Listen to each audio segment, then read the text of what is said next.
quand on détruit les métiers du service public, c'est le service public qui est rendu au public qui est détruit. C'est-à-dire qu'on est vraiment dans une rationalisation économique des services publics, au détriment bien entendu avant tout des usagers. Ce qui nous met en colère, c'est qu'on veut nous casser la boîte.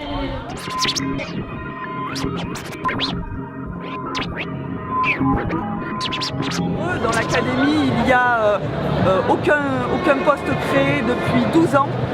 Nous avons maintenant 1700 élèves en charge, c'est un taux record en France. Et incessamment sous peu, il doit y avoir la présentation d'une loi d'organisation de la mobilité. Ce projet prévoit une privatisation des routes nationales avec un péage en free flow, c'est-à-dire que les usagers payent aussi la circulation.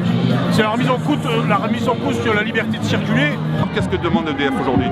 C'est à ses filiales de faire remonter ce qu'ils appellent eux dans leur jargon du cash. Et un maximum de cash en peu de temps.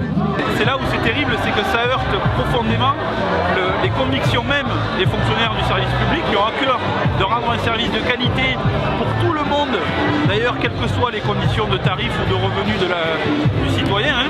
Le service s'adresse à tous et de plus en plus ça ne devient pas le cas.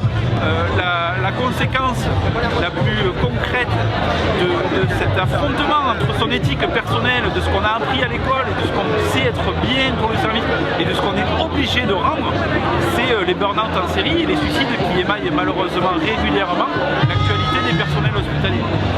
Et nous, en tant que salariés de Pôle emploi, on fait partie des premières suppressions de postes chiffrées qui ont été annoncées, puisque là on a eu confirmation qu'il y aurait bien 4000 suppressions de postes à Pôle emploi. Immédiatement, il y a une suppression massive des effectifs qui est prévue dans ce plan, et en conséquence, il y aura des dégradations des conditions de travail très importantes, qui auront des conséquences très importantes pour la sécurité des usagers, parce qu'on ne sera plus à même d'apporter le même niveau de sécurité, le niveau de service qu'on assure actuellement lorsqu'il y a tout événement, que ce soit la neige, la visibilité hivernale, un accident ou tout événement qui peut y assurer. EDF nous contraint et nous donne plus les moyens à Enedis d'entretenir le réseau en France. Parce que les 3/4 des dividendes d'Enedis remontent à la maison mère au groupe EDF. Toute entreprise, qu'elle soit publique ou privée, constituée dans un ordre de grandeur comme le nôtre, fait remonter entre 50 et maximum 65%. Le reste, c'est dans le réinvestissement de l'entreprise, sur le réseau, l'entretien et tout ça.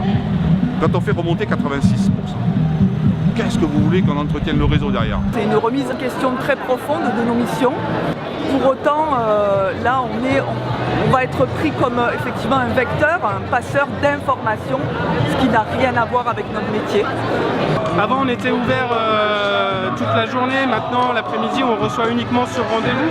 Donc ça veut dire que les personnes qui ont une situation d'urgence et qui ne peuvent pas se déplacer le matin parce que peut-être qu'ils travaillent en temps partiel ou autre, ils ne peuvent pas avoir accès à nos services physiques.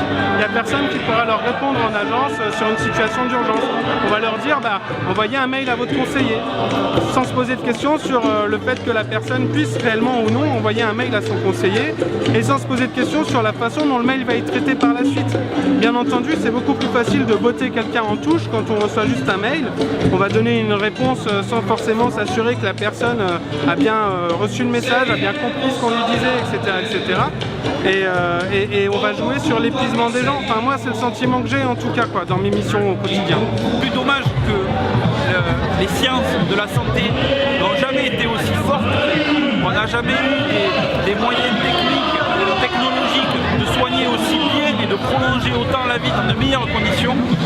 Et de nouveau, on rentre dans une spirale où ces soins-là ne sont pas accessibles à tous.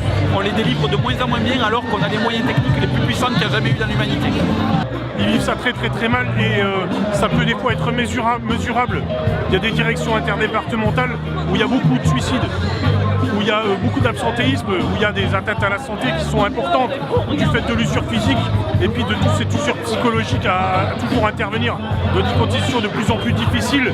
Et puis alors qu'on nous annonce qu'on va à la fin d'un système et on ne sait pas ce qu'on va devenir. On parle effectivement de burn-out, donc une perte complète de sens, puisque la façon dont on raisonne l'insertion des jeunes, on s'y retrouve plus du tout et effectivement notre métier perd de son sens totalement dans ce contexte-là. Ouais.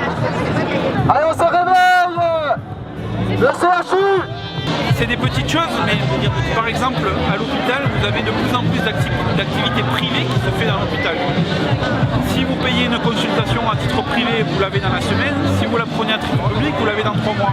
Si vous avez de l'argent, vous les avez plus vite. Or, en santé, plus vite, c'est plus de chances de succès. Clairement, le président nous a annoncé qu'effectivement, il y aurait des fermetures de sites. On évalue à la louche en France à hauteur de 250 fermetures de sites en France. Il nous a annoncé un plan social déguisé, à minima d'une suppression d'ici 2021, suppression d'emplois de 2500 emplois. Il faut que les usagers le sachent tout ça.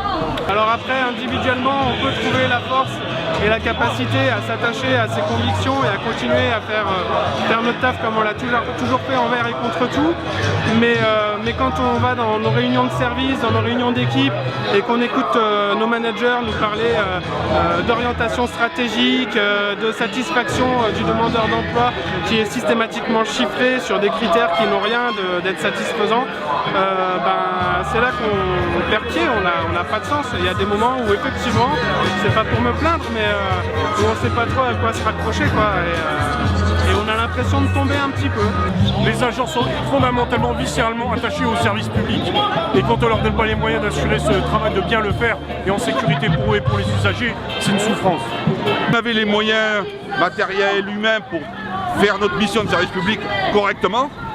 Aujourd'hui, c'est plus le cas. Il y a une perte de sens du rôle social, de l'attachement au service public, du service aux usagers, aux autres, qui est complètement mis en cause par cette évolution et ces projets encore actuels qui aggraveraient, mais fondamentalement, qui nous feraient basculer dans un autre système. Et puis après, il y a des périodes comme à ce moment où ça fait du bien de voir qu'il y a des gens qui se bougent, quoi. Et c'est aussi à ça que ça sert, les luttes. C'est aussi se rendre compte qu'on n'est pas seul, qu'on n'est pas isolé et qu'ensemble on peut vraiment changer les choses.